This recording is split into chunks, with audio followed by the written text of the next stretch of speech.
elə bir nemət sahibsənsə, milyardların sahibi onu arzulaya bilər o neməti. İstəyirsən birini sənə misal çəkim. Sən, ey mübarək kəndli, ey gözəl işçi, fəhlə, bütün günü Allah Subhanahu Taala'nın yarattığı bu gözəl təbiətində hür, can güdənsiz gəzirsən, çeşməsindən, bulağından içirsən, istədiyin yerdə kebabını çəkə bilirsən və qorxmadan əmin aman gəzirsən. Bundan böyük nemət var mı sənin üçün dünyada? Dünya nemətlər arasında. Sağlamsan, lazım gəlsə vaxtı çatanda da elə həmin gözəl mənzərədə başı qoyub dincələ yata bilərsən. Heç nədən qorxmadan, əmin amanlı. Bəs bunlar nemət deyil. Şübhəsiz ki, bunlar hamısı nemətdir. Və Rabbim buyurur: وَاِنْ تَعُدُّوا نِعْمَةَ اللّٰهِ لَا تُحْسُوهَا. Əgər Allahın sizə verdiyi nemətləri salmaya qalxsaz, sahib qurtara bilməzsiniz. İnnel insane lekefurun mubin. Həqiqətən insan nankördür. Ve innallaha legafurur rahim. Başqa ayət kəlmədə və həqiqətən Allah gafurdur. Bağışlaması bol-bol olandır. Rahimdir. وَلَوْ يُؤَخِذُ اللّٰهُ النَّاسَ بِمَا كَسَبُوا مَا تَرَكَ عَلَى ظَهْرِهَا مِنْ دَابَّةٍ. Kullarım gece gündüz günah işledirlər. Mənə asi olurlar. Və mənə səcdə qılmırlar. Və nəticədə elədiyi günahlarına görə əslində dünyada ikən cəzalandırılmalıdırlar. Və mən bunu eləmirəm. Rəbbim nə deyir? Əgər Allah, ayət kəlmə buradan başlayır, sizin elədiyiniz günahlara görə sizə elə dünyada cəza versəydi, hər bir əməlinizə görə, sizin ücbatınızdan yer üzərində həşərat və heyvan da belə sağ qalmazdı. Təsəvvür insan günah eləyir, aslanır, söyür, küfür edir, nəsə kobudluq edir. Əgər hər bir günaha görə Allah Taala götürsəydi əzabla, bizim sayəmizdə ətrafda olan heyvanlar da, həşəratlar da qalmazdı. Hər dəfə bəla emməklə, müsibət gəlməklə. Və Allah Taala nə deyir?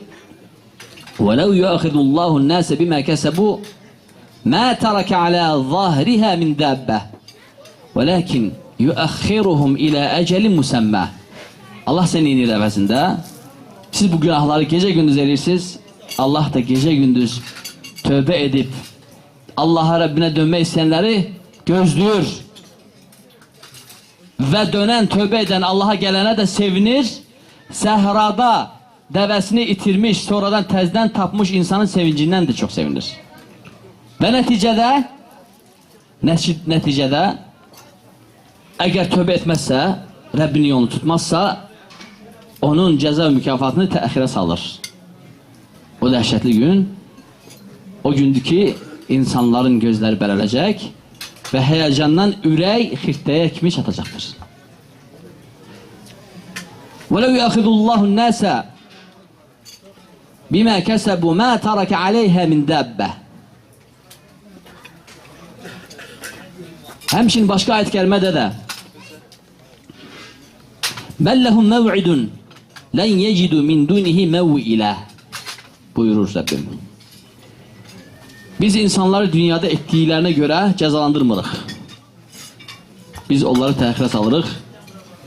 Heç bir zaman yaddan çıxmayan bir görüş gününə. Rabbim haqqında isə Rabbim latifdir, lütfükardır. Rahimdir, rəhimlidir. Raufun bil ibad, kullarına qarşı mərhəmətlidir. Halbuki Allah'ı təsbih edən qullar var.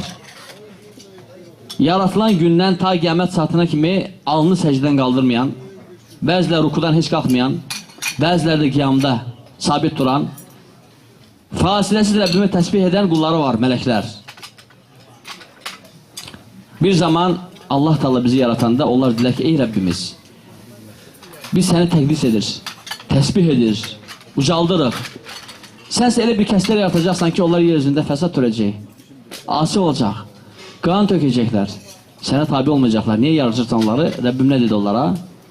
İnni a'lemu ma la ta'lemun. Mən sizin heç bilmədiklərinizi bilirəm. Və Allah Subhanahu Taala'nın ən gözəl yaratdığı məxluqatlardan da ən şərəflisi və ən böyüyü də Hele insan övladı özü oldu. İnsana Allah Teala melekler vermediğini verdi. Nedir o? Seçim, ihtiyar, düşünme, tedebbür. Qoy özü istediğini eləsin.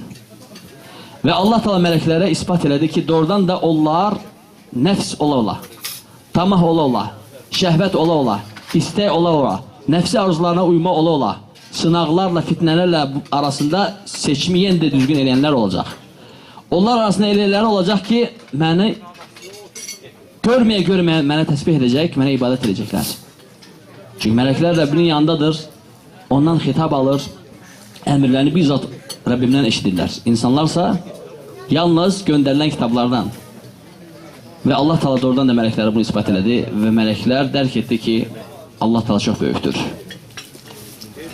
Hemin kulları iki qismə bölək. İbadullah ve ibadurrahman. Allah'ın kulları ve Rahman'ın kulları. Neticede hamısı Allah'ın kullarıdır. Bir de var hususi teşrif babında Rahman'ın kulları. Allah Teala onlar hakkındadır ki inne ibadi leyse leke aleyhim sultan. Ey iblis, senin benim kullarım üzerinde hiçbir saltaniyetin olmayacak. Burada benim kullarım nezarda tutulur yalnız müminler. Bu ayet kerimede benim kullarım yalnız müminler nezarda tutulur. Hakikaten iblis la'inullah ve onun şeytanlardan olan kuvveleri müminlere tab getirebilmirler. Onlar galip gelebilmirler. Ve bütün kardeşlerimizi yine salamlayır. Bu güzel meclise icabet verip gelmelerinden ötürü onlara teşekkür ederim. Ve sözü vereyim qohum akrabaya, koy ürək sözləndirsinlər, təbrik etsinlər. Meclis sizdir. Allah eşitib faydalar etsin. Hədə və sallallahu ala nəbinə Muhammed və ala alihi və sahbə ecmain.